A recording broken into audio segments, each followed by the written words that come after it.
Are you ready to dream on? Do you know how to fly high and soar among the clouds? Get ready to live adventurously because the Laura Meeks Show starts now.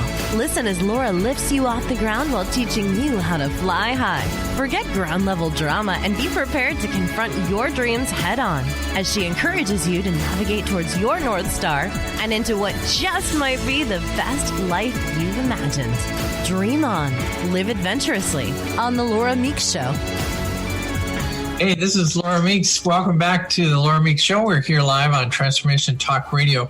You know, one of the things that I wanted to start with today, because some of you may be new to our audience and the Laura Meeks Show, because there are a lot of shows on Transformation Talk Radio, and there are lots of neat topics and things that we talk about. And it was interesting. We've been working a lot on trying to figure out exactly how to describe who would be interested in the Laura Meeks Show.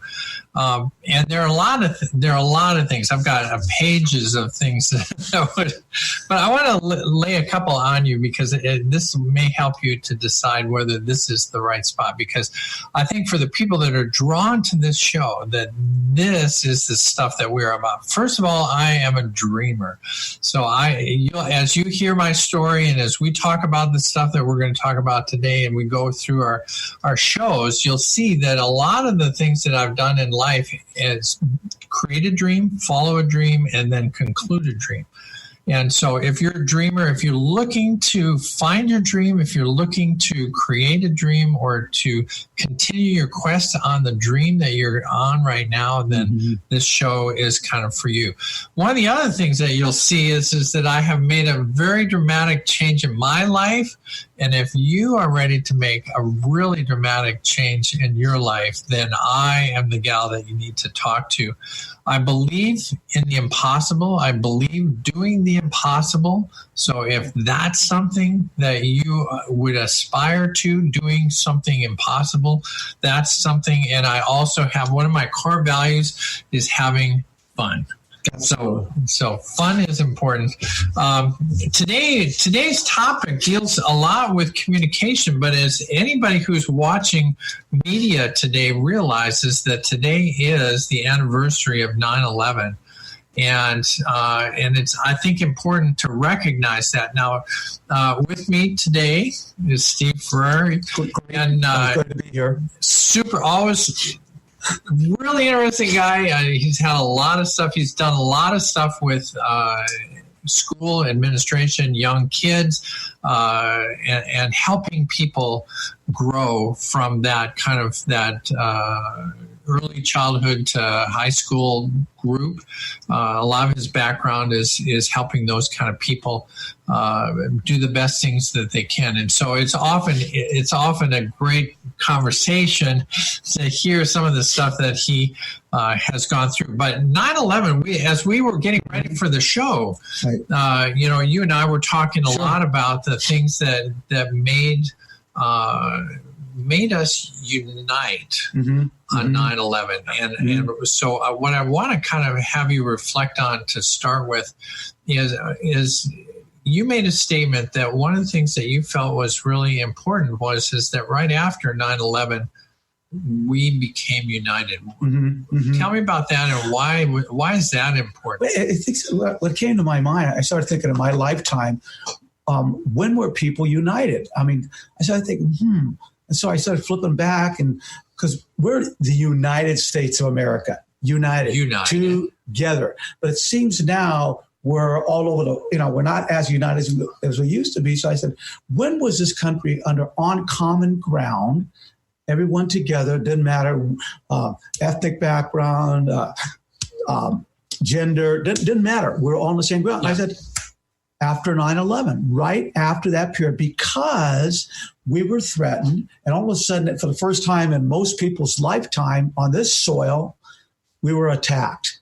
And so how do we come together and how do we protect ourselves? So we're kind of like huddling as a group of people in this country. Didn't matter if you were from the East Coast, West Coast, left coast, right coast. Didn't mean anything. And so we became united at that time, which is also can be said for natural disasters of times. You have a hurricane, you have floods, you have fires, you have earthquakes. people get united when there's something threatening them. So here we are today. For the first time we were attacked on our soil, people were united. So I think it's a day we can think about staying united. Well, it's interesting. It actually is not the first time you may recall December 7th, 1941, which was another, I think part of what we're getting at here is that it's important as we look back in history and figure out, when can we come together and what are the things that move us apart? And to me, I think that the value of understanding that is that the value to me of the United States is that we are united, that we have come up with a form of government. And this was an interesting piece that I was talking about the other day. Mm-hmm.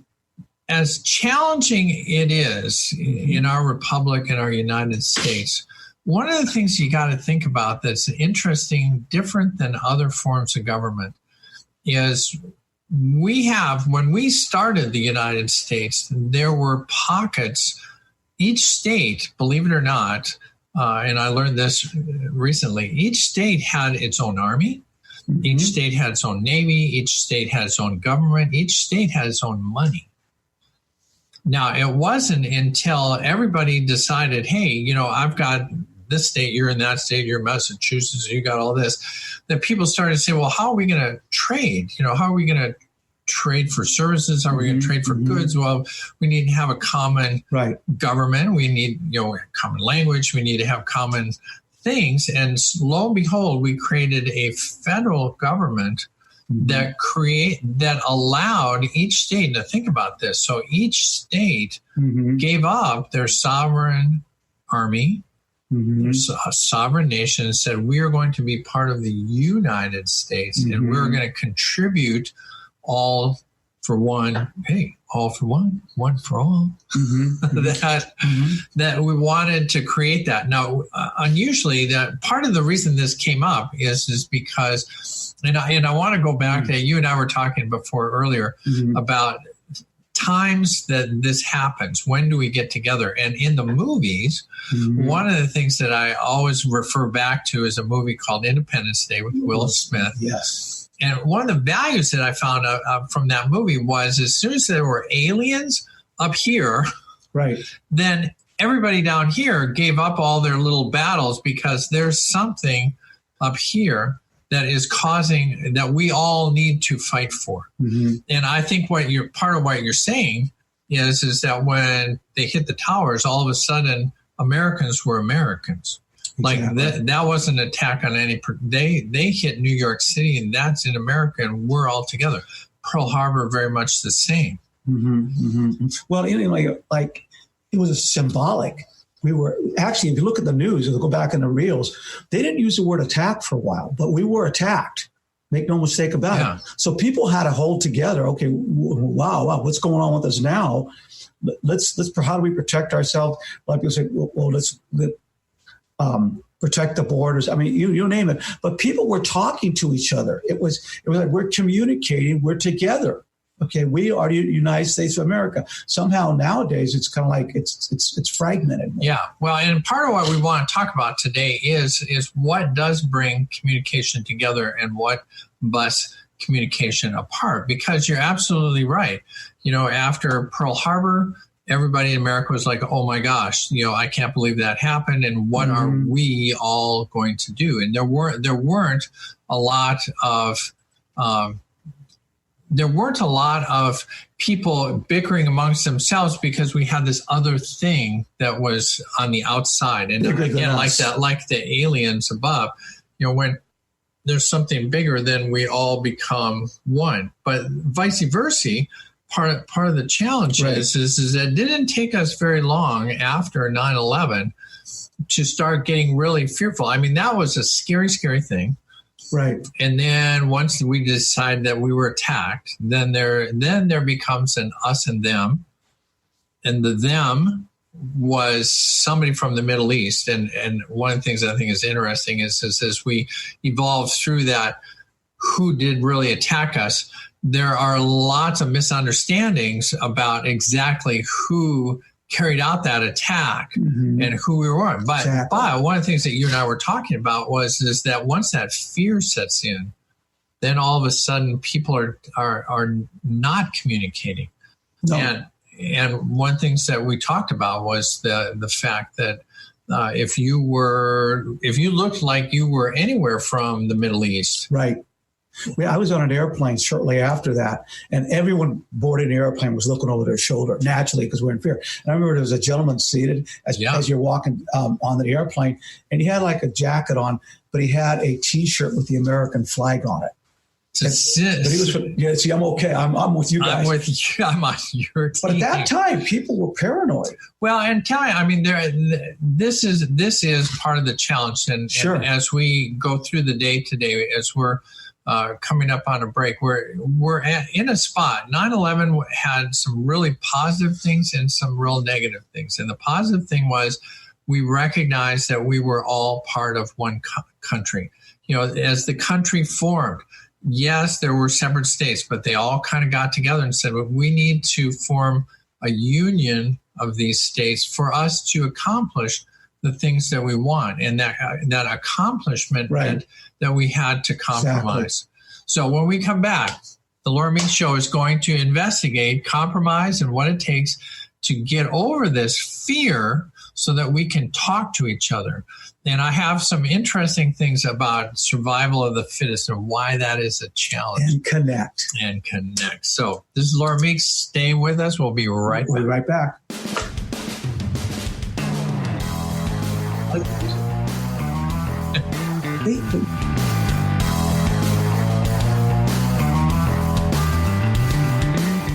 Tune in to the Astral Insider, your portal for adventure, insight, and growth with Fernando Albert. And get ready to tour the astral realm, expand your life in ways you've never imagined, and call in for the journey of your life with this world-renowned lucid dreamer, astral projectionist, psychic medium, and healer, Fernando Albert.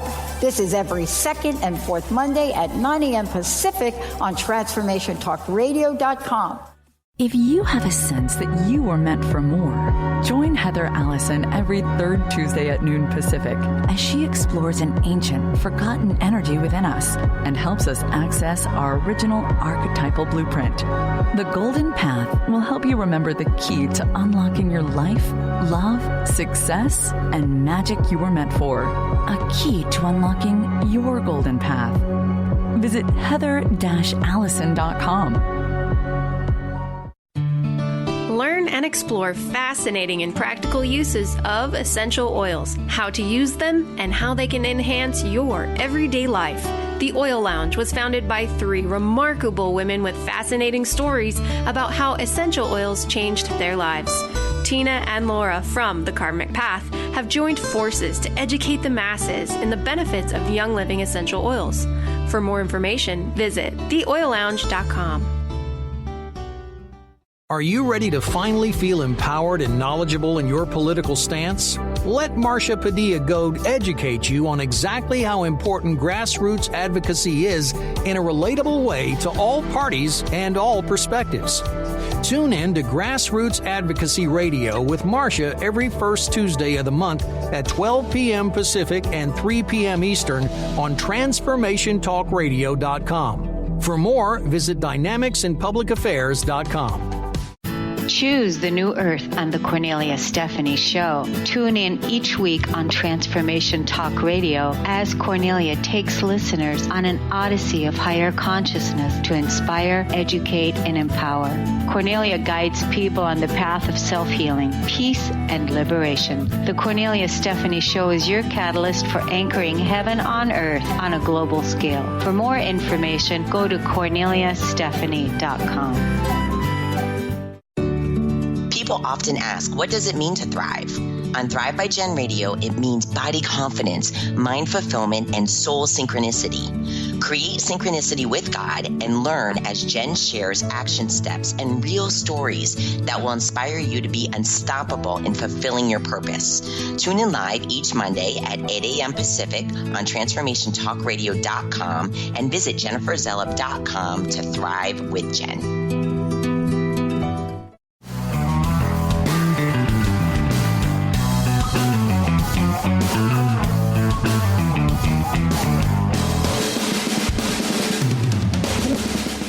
Hey, this is Laura Meeks. Welcome back. I got Steve Fraire with me. We are here talking about communication. It is 9/11. So part of what we want to include, since it's on this historic day, is that communication, how communication happens and what happens when it breaks down. And one of the things that, Steve, you were talking about was this guy who shows up, obviously Middle Eastern background, but is wearing an American flag. Is like, hey, I'm okay. Your team. I'm okay.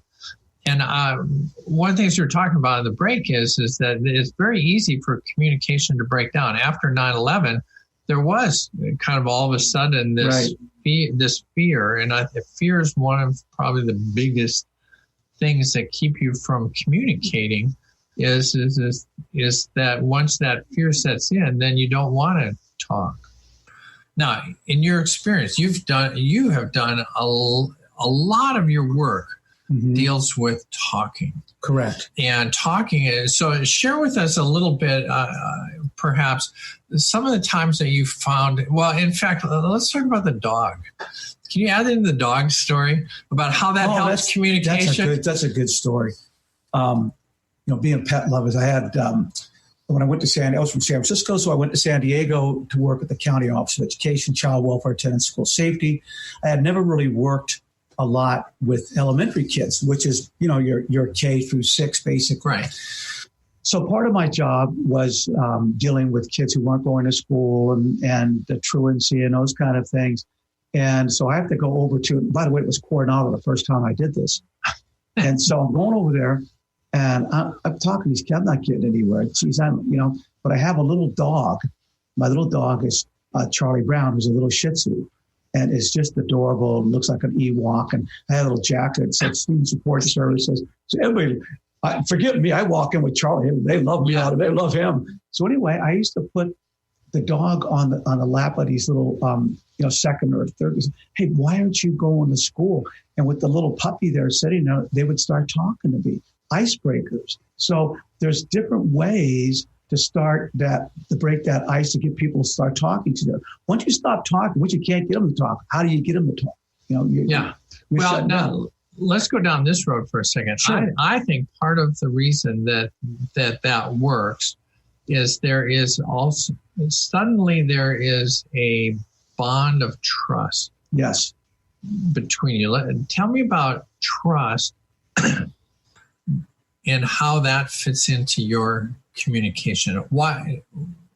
How did you build trust to get these truant kids to talk to you? Well, because you're like the cop, you're like this police. I'm not talking to you. You're going to arrest me. Yeah. Well, you kind of I'll flip back a little bit. When I was working, my earlier career, I was working with kids at juvenile hall and probation department.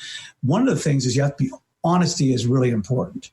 If you're not honest with those kids, they pick it up. But they have radar for people who've been conned, because they've been conned their whole life. So you have to be a person of your word. You have to follow through. And believe it or not, and I told this to parents when I talk to them, kids feel safer with boundaries and limits. And to get people to communicate, you have to feel safe. You have to be honest, and you have to follow through. So you have to have those little tools going for you. But the idea is to get a track record built up with these young folks. They say, okay, this guy's coming and talking to me about truancy, but he's a stand-up guy. He's giving me the straight scoop. So we start, Mickey Mousing around and saying, well, I don't know, something might happen. And you have to follow through. If you tell somebody, right, those young folks, whether it's your kids at home, hey, next time this happens, this is going to happen. Well, if you don't learn how to navigate as a young person, through problems that are this small. When you get older, how do you navigate? So you need to have that track record built up. Well, and I think one of the challenges that we face is that as we're talking about when do we feel like we're united, Right. and when do we feel like we're not united? There is seemingly, from my opinion, we're breaking down in the communication. Mm-hmm. We're forming into these tribes, and the tribes are starting into the my way or the highway, Mm-hmm. and we're not talking to each other. We're just kind of fighting each other. We're just like, hey, this is my point of view, and if you either believe it or you don't, you're either on my team or you're not. But in your world, is that do solutions come out of these fights?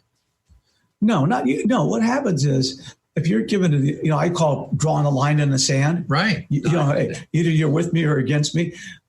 Then I find people start they huddle by themselves. Hey, I'm not going over there. I'm going to forget it. You have to respect other people's views. Agree or disagree with somebody, but at least have that mutual ground of respect so the communication lines can flow. When you start saying, hey, by the way, it's going to be like this, or get out of here. Yeah. Well, and one of the things I think is very important, and I want to continue down this road, is that one of the things that makes us united is our ability to talk and to be able to communicate with each other. And to do that, you have to be open to listening versus hearing. Listening for understanding rather than disagreement. Which is so follow that for a second. Right. I think when you go in and you may have a little bit of a conflict going with somebody, you have to set some kind of ground rules and say, okay, we're all going to try and listen to each other. But if I walk in and say, no matter what this person says, I'm going to disagree with this person. I'm building my side of the story so I can point my finger and say, see, you're wrong and I'm right. It doesn't work like that. Yeah. See, this is for the producer. I see that we have a caller, so if you can tie the caller in, I would love that idea. But as we're waiting for that to tie in and hear their question, very, very important to have the strength. And so when we're talking about the people that would like this show, these are, I think that the people that come to this show have the internal strength that Republican, Democrat, Independent, wherever you are, that you would have the ability to stop and hear and then to listen to see if there was some sort of common ground. So one of the things that you were saying was, there's listening for division. That's what you got wrong. Let me tell you why you got that wrong. This is what I believe, and this is what you got wrong. Is a much different platform to listen to than if you're listening to say, okay, you are different. You want to build a wall, or some things that I don't necessarily believe in. But I strongly believe that we are all human. And to me, I think one of the really fun parts about the times when we're all together is that in those moments, people with differing points of view are being heard. Exactly. Yeah. Exactly. Now, let me ask you this. Let's see. Yeah. Carol, are we ready for a caller? Yeah, we have a caller. Oh, great. We were just talking about this. Can we get a caller? We have a caller. I say, how do people call in, Laura? I don't know. So, who's our caller? All right. It's Dr. Pat. Are you there, Dr. Pat? Hi there. Oh, I'm here. Hey, everybody. there we go. Hey, Laura, hey, Dr. Pat. How are you? It's let great me to tell you have you. something. I love this show, and I love what you both are talking about. And, I'm not going to take up a lot of time, but here's what I want to say, going back to a couple of things you talked about. Okay. First of all, let me commend you for your definition and answering Laura's question. When Laura asked you about why does it work for you, how does it work for you?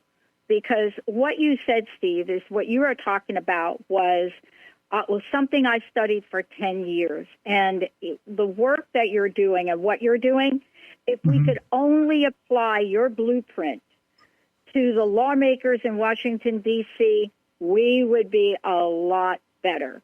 But the thing that I think we're talking about is so important, and it took me 10 years to define for the academic world what integrity is. And I want to just leave you with this, because this is, Steve, this is what you said. So here's a quote from my research. And Laura, this is a rocking show. I love it. Thank you. Thank you. Here's what it is. I'm going to leave you with this. You need to say what you're going to do, then do it. If something changes, help explain it to people so they understand why they can't count on something happening as promised. If you make a promise, keep it. If something doesn't work out, talk about it honestly. That took me 10 years of research to boil down to what you just said in about 30 seconds. There you go. See? I want to thank you both for this show, and I'm not going to take up any more of your time. Thank you both. Thank you. Pat, thanks for Pat. calling in. Appreciate it. It's awesome to have. That's good. Okay. Dr. Pat, if you haven't heard her show, this is Transformation Talk Radio. This is Pat's network.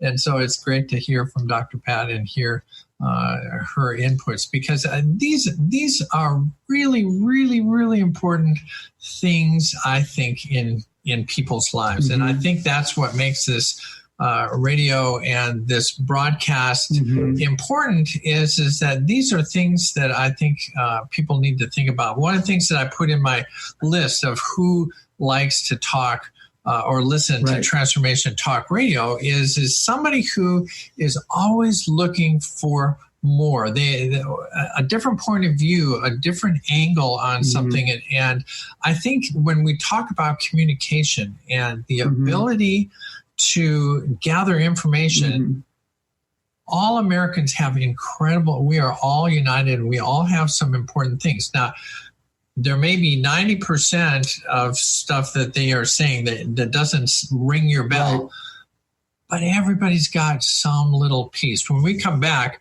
I appreciate the call-in. Thanks, Pat. Well, we will follow down that road, but part of what we want to figure out is that if there are barriers to communication, how can we then build better communication so that we can all enjoy this? This is Laura Meeks, Transformation Talk Radio. Hang on just with your fingernails, because we're going to be right back. Right back.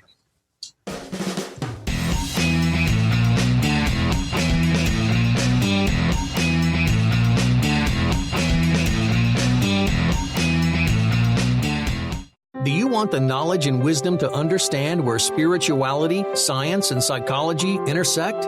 Then join the Karmic Path Radio Show with Tina and Laura on TransformationTalkRadio.com Thursdays at 4 p.m. Pacific. Follow this charmingly, disarmingly dynamic duo as they explore how psychic ability, spirituality, and karmic law tie together. For more information on Tina, Laura, and their groundbreaking work, visit thekarmicpath.com. Do you know how to achieve wellness in all areas of your life? Hi, I'm Mary Jane Mack. Signs of wellness are a capacity to love and ability to nurture, a sense of purpose, a good sense of humor and plenty of fun in your life, a concern for others and a respect for the environment, a conscious commitment to personal excellence, a sense of balance and integrated lifestyle, and capacity to cope with whatever life presents. Well, people enjoy their lives and want them to last as long as possible. That's why the wellness mindset usually accompanies other constructive, healthy lifestyle habits. By adopting a wellness mindset and behaviors like eating well, taking the right nutrition for the body, exercising, and saying affirmations are just a few things to structure a healthy system of values and beliefs. I will be your wellness coach to help you achieve a wellness lifestyle. Call us at 888-777-4232. That's 888-777-4232. And visit us at MaryJaneMack.com. What is a brilliant culture, and how do we create them? Why are they important? Claudette Rowley has created a breakthrough 5-step process to help you align your culture with your business strategy for exceptional results. Looking for a culture that drives organizational excellence? Listen to Cultural Brilliance Radio, the second and fourth Friday of each month at 10 a.m. Pacific and 1 p.m. Eastern on Transformation Talk Radio. To learn more or work with Claudette, visit culturalbrilliance.com.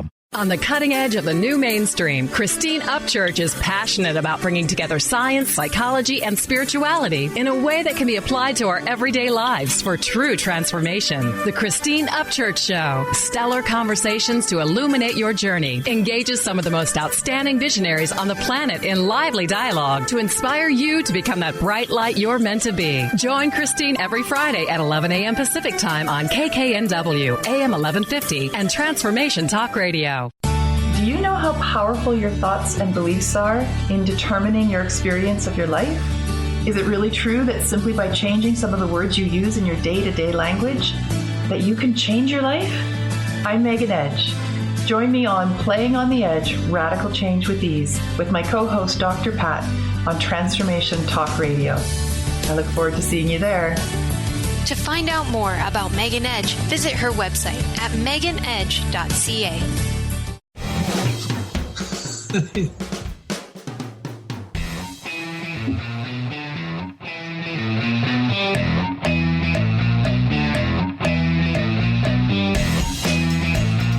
Las Vegas, Nevada. Yeah, this is sounds like. Well, she picks out great music because I'm a drummer and I love those. We're sitting here rocking out. We're sitting here rocking out. This is Laura Meeks on Transformation Talk Radio. A couple things. People who listen to this show love other people. People who listen to the show love to have fun. People who listen to this show love to fly in balloons. We have adventure. My Fly High Living is all about dreaming. Dream on, fly high, live adventurously. That's kind of the background of this show. Today is the anniversary of 9/11, and we're talking about communication because communication is how things change. Before the break, we were talking about the fact that there are part of the breakdown in communication happens when people start picking a tribe, and it's my way or the highway. I want to kind of go down this road for a second. Mm-hmm. One of the things that I notice is that when communication breaks down, then people are like ready to fight. It's like, okay, so we're done talking, let's fight. And it's interesting to me that when, and tell me if you had this happen. Have you ever been trying to talk to somebody and they say, hey, you're totally wrong, want to fight? Or you want to argue, or you want to step outside? Has that ever happened to you? Do you go to that? Do you go to that bar? Yeah, I think that what happens is when you find, if you're talking to somebody, and just like you said, and you find yourself while you're not listening to what they say, you're going to rebut whatever they say. Yeah. I'm building my case. Okay, forget it. Then you know that the communication lines aren't open.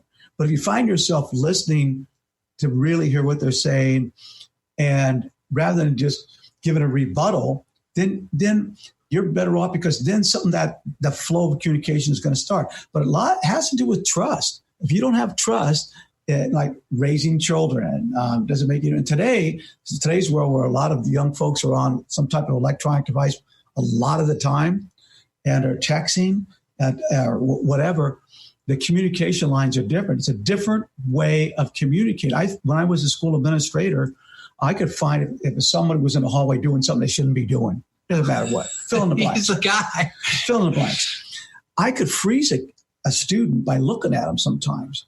And he'd go, oh, Mr. Fraire, I'm sorry, I'm not going to throw that paper in the, across. What was I thinking? My head. Nowadays, if you look at them like they're going, hey, man, what are you looking at? So it's different type of communication, as the facial expressions, reading people's posture. A lot different now when everybody's operating on some type of a device. I always recommend to parents, have the kids unplug every so often.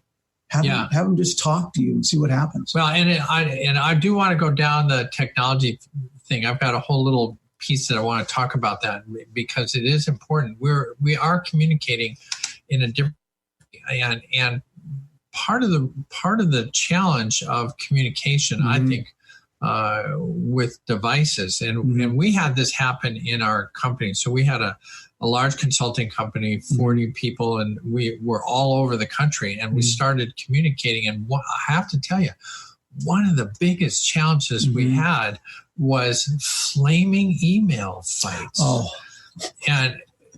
And communication. So in the land of communication, let's talk about that for a second. You know, one of the things, and I think part of the reason that if you're not watching this show on the Facebook Live version, you're getting part of our message, but you're not seeing the whole interaction that's happening. And that's important because so much of our ability to communicate is nonverbal. And, you know, back in the Air Force, when I first got into the Air Force, we had all these seminars on race relations. Back then in the 70s, it was all about, you know, can different cultures work within the Air Force together? And a lot of that was getting different ethnic groups and racial groups together in one room, face to face, to see that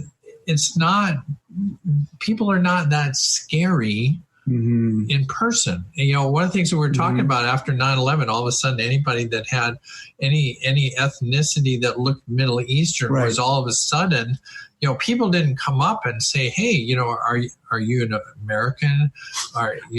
Didn't matter. It's just like, you're the enemy. You know, they told me that these are the guys that bombed the tower, and you look like one of them, so you must be one of them. And there's not communication going on there. There's just the assumption. You know, they say, you know, the deal about assumption? It makes an ass out of you and me. Right, exactly. Assume, ASSUME. Assume. That's to me the epitome of a challenge of communication is that once you stop asking questions and listening for commonality, now you're breaking down communication. And I think that's a challenge. Now, one of the things that you talked about is trust. One of the big to-dos, I think, as we're talking about 9/11 and the challenges of where America is, are we united, are we divided, is trust. And one of the big to-dos of the current administration, it seems to be about breaking down the trust of the media. How do you feel about that? Can we communicate if we don't trust the media? Well, I think that's a great point, because if you go backwards in the media, there were maybe 3 or 4 channels on television. Okay. Wow. Walter Cronkite, whatever he said, that must be true. Okay. Now you have all these channels. You can dial in and find a channel that will allow you to hear exactly what you want to hear. No matter what side of the aisle you're on. Right. The media, a lot of times, and there's people who do a lot of research and data, it's data driven. They might like controversy on certain things. They might like it's like when you go, take a driver's test and you get your driver's test back. What are the first things you remember? The ones you missed. Yeah. So I think that's true for any test you take. It's like, you know, and in the land of, you know, Transformation Talk Radio and how to make a transformation in your life, one of the challenges is that we do have a brain, and we grew up in an academic system. At least I did. I think it's changing, but I grew up in an academic system where, you know, if you got 90, your parents didn't say, wow, that's great. What did you get right? Tell me about all the things you got right. Right. They didn't say that. No. They said, you got 90. What did you get wrong? Yeah. You know, and that's the first thing is like, hey, I got 2 wrong. What was the ones I got wrong? And then you just think. Well, and the media, and then getting back to the media part of it, media will paint, you know, what you want to hear. Okay. So again, you could dial into whatever, you fill in the blank, whatever channel you're listening to. I'm going to listen to this channel because I like what they're hearing because it's my point of view. Right. So where is that line of trust where they're really giving it to you straight? That's a key. Now, let me ask you this. Sure. With that option, and I face this every day because the 3 main cable channels really are not news channels anymore. They're political news channels. Right. So, you know, barring Hurricane Dorian that struggled into the news because it was a big to-do, you do find yourself getting inundated with a particular point of view. How do you battle that? How do you get a variety? It's hard. Example, I have family up in the Bay Area, San Francisco Bay Area. I'll go up there and listen to a local news channel. Okay, get on an airplane, fly to Southern California. I'm in San Diego. Have basically the same story painted different. So where is that? Yeah, maybe the truth's in the middle. I mean, I honestly, we've all. I mean, think about communication. One of the things you talked about was the challenge of building a trust with your child. So your child comes home late from a date. And the question is, as a parent, how are you going to communicate to your child? If your answer is, you're grounded for 3 weeks, where were you? Well, you've already dealt the punishment. You're grounded for 3 weeks. So then the child's going to go, A, I'm not going to tell you where I really was. And B, I'm never going to tell you that again. I mean, if you ask, I already know that's a challenge. A better way to maybe ask would be to say, what happened? I thought we had a deal. We had some trust that we were going to come home. What sort of things led you to not coming home? And then finding out that, oh my gosh, there was something realistic that you could understand. Right. Before you said, okay, that's it. Well, it could be something. I tell parents this all the time. Something very simple is sit down with them. When they come home and your teenage son or daughter's walking around, or have them just sit down. I mean, one time, might have been both boys or one of the boys came home, and mom's upset and da-da-da. And I think it might have been Evan, who's my international pilot now. Okay. I wanted to kill him 1,000 times. But now he's a respected pilot. Yeah. He said, well, I just won't come home then. Yeah. And I said, wait, Evan, sit down. Let's talk about this. No, that's not, we were scared, and let's try and it worked. It got okay. But if you come at it from the aggressive, actually you're coming at it from fear as a parent a lot of times. See, my kid's in a car accident. What happened to him? Who's he hanging out with? Yeah. Then the kid's going, well, I just won't come home, or I'm not calling you if I'm going to be grounded for a month. Heck with it. So it's putting them getting them in a place where they're comfortable to tell you what really happened, and then a little bit of a give and take sometimes. Say, this is a note to the producer. We're going to skip the break. I just want to stay on this topic because we've only got a couple minutes left in the show. Okay. So I'm going to skip that break. So if you're waiting to go to the bathroom, you have to wait about another 8 minutes. Take a deep breath. Take a deep breath. Because there's so many things that are challenging in the land of communication. There's your personal belief, your ability to be open to communication, your desire to understand. I think you have to enter a communication with a desire and the ability, as you said, to be open to other ideas. And then there's all these communication avenues to go. And one of the things that I found interesting in the business world is I grew up in the world where, and we were talking about this earlier, where we had a telephone book, it had white pages and yellow pages, and you'd advertise in the yellow page. Sure. And people would call, the mode of connection. Go like this, down. I had a company called Action Sealing, which was a sealing company. We chose Action because it was in the A's, so that when people flipped open to sealing cleaner, we would be the first sealing cleaner because people tend to choose that one first. But it was a phone. People called on the phone to hear and interact on the phone. One of the things that I find interesting now is that I've had employees who say, well, hey, call this guy up and find out what's going on. Like, no, I'll just email him. It's like, no. I don't want to find out in 10 minutes. I want to call him right now, get him on the phone, and talk to him, because there is a certain level of communication that happens. Right. Now, I will say, we're currently on Zoom, Facebook Live and Zoom, so we can see people can see us doing this. Tell me about the evolution and how would you suggest to people that they build a better communication structure?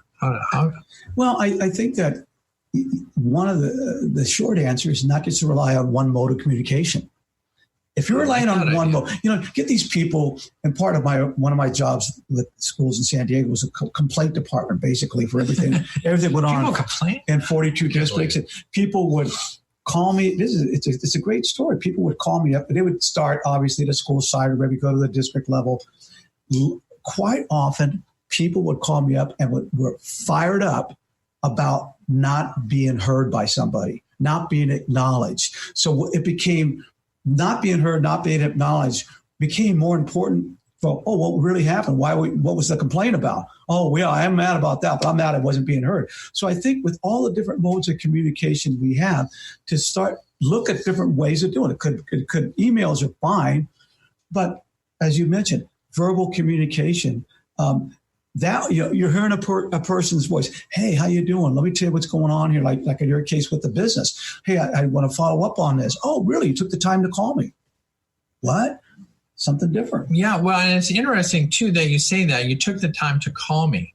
Yes. Because in so many ways, I think what we're seeing is a generation who are more connected in the sense that more information is coming together. Mm-hmm. But they're more disconnected in the sense that they don't have a personal interaction. They're not getting connected to people. They're just getting connected to information. And I think for the country to get together, one of the things that I love about what's going on within the election cycle is the fact that there are lots of avenues to get information about somebody that you might want to vote for. Right. So we have one of the things that was brought up recently was the debates and the fact that, there is a structure to the debates and there's 10 people on stage and then there's 2 and it was like, there's so much going on that it's hard to gather information.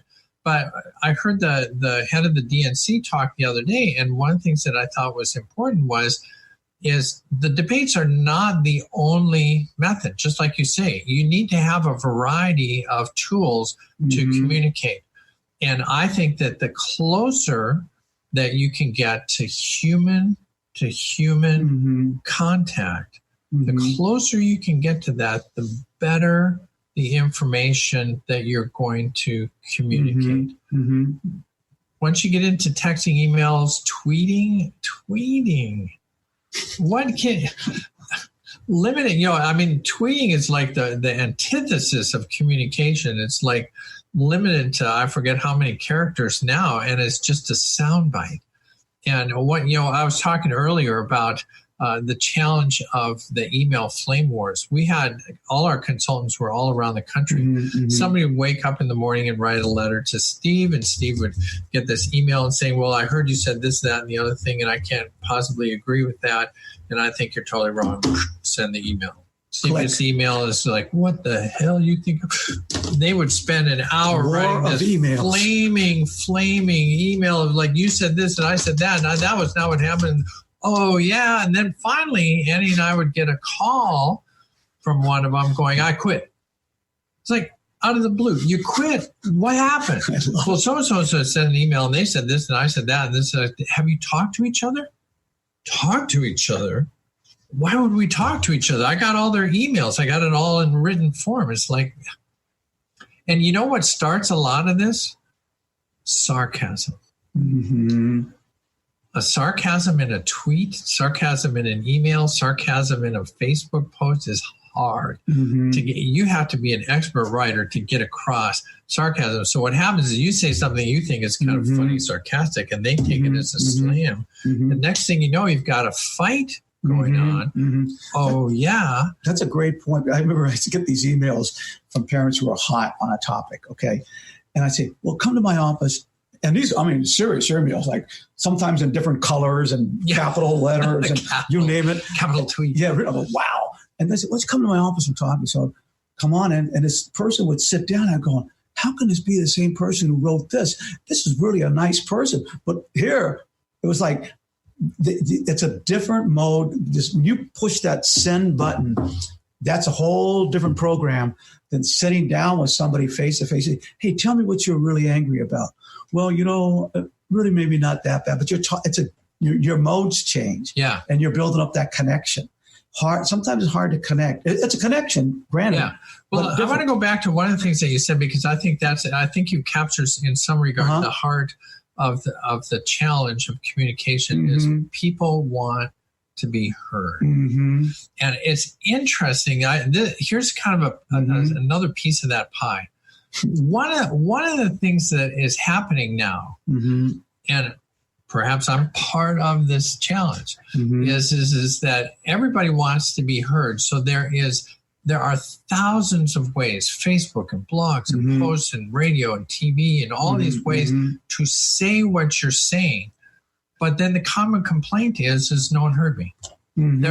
There's 10,000 things to hear, but no one heard me.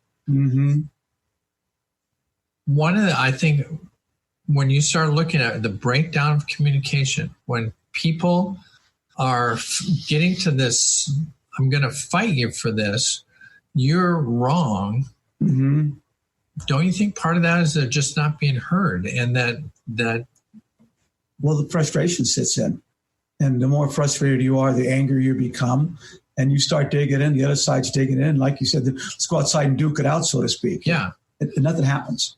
Well, and nothing does happen. You know, there is a certain cultural thing I think that we have. I call it the Super Bowl syndrome. Is like, okay, you got your team, I got my team. We're going to battle on the field, and then the best person wins. I win. Right. I win. I'm right. I win. It's like, well, so what have you won? We haven't. You know, we'll bring this back in to United States. The only way we can be united is if everybody gets to say their piece, and somebody is out there listening. Without fear that if they say something, they're not going to get drilled. They're not going to be, disrespected. So they feel like they are heard. And we hadn't had this, so maybe talk about respect. How can we build respectful communication? What would that sound like? I mean, when you have a parent comes in and says, "My son Johnny didn't do that. What the hell? You took him out of school." And he did that never well. Did that. He never did that. Pretty good at that. That's I have kids. That was good. So the answer would be, you have to kind of say, okay, get it all out. Tell them what you're saying. A lot of times people, if you give them an opportunity to vent everything and then you bring it down to a certain level, okay, then the listening starts happening. But sometimes people need to get it out, and without feeling like, if I say what I really want to say, then something's going to happen to me. Then they won't talk to you anymore. There's where the doors start shutting down. You don't want the doors to shut. No, why don't you want the doors to shut? Because the doors are shut, people start going in their own corners, and then there's no communication. Then nothing gets solved. Then people get angry or upset, and they become more polarized. Yeah, well, and I think that's part of what we're seeing in America now. One of the things that I do think, and again, I'll go back to the people that are watching this show. The people that watch this show. These are people who believe the best about people, and that people are good in their heart. And so I think one of the important pieces, and so put yourself in that situation where you've got this angry parent. They come in, Johnny didn't do it, and I'm going to tell you why, and what Johnny's been through. What are you doing internally not to punch him? Well, I think you have to, again, give them the opportunity to say what they need to say, and then give them as much information as possible to say, okay, here's why this teacher did this, or this administrator did this. Here's all the information. And I think people sometimes when they're angry, they usually don't have all the information. So you want to give them what they need. Give them more tools to start the lines of communication open. If you put up the doors right away and say, look, that's it. I'm not listening to you. Here's what's going to happen. Then you might as well. Then it's like, okay, we're going to escalate it to a different level. I'll go talk to whomever I have to do to get this done. Could be. Then you have legal problems. You don't want to go there. It's not worth it. Well, sadly, we're near the end of the show. And part of what I want to cover is this: is that 9/11, we all came together, at least for a little while, and then we kind of ebb and flow. And one of the things that I find is that the solution is not fighting. This is not survival of the fittest. It's not about being physically strong. It's about being mentally agile. And I'll just use the wall. It's sometimes hard for me to hear that people want to build a wall, but as a good communicator, you have to be able to ask them, what about the wall makes sense to you, so that you can have a dialogue. So as we leave this 9/11 story today, I hope that all of you take a big breath, meet somebody who you don't agree with, and see if you can practice your ability to communicate. This is Laura Meeks. It's been a great show. Thanks, Steve, for being on today. Glad to be here. And this is Transformation Talk Radio, Laura Meeks Show, and we will be back in 2 weeks. See you then. You've been listening to The Laura Meeks Show. Dream on, fly high, live adventurously on Transformation Talk Radio. Thank you for tuning in. And we hope you'll join us next month as Laura helps you find your unique gifts so you can bring them to the world. For more information on Laura Meeks or to listen to past shows, visit her website at flyhighliving.com. Check out her hit Dream On 12-week course, where you get the personal attention you need to fly high in your new life.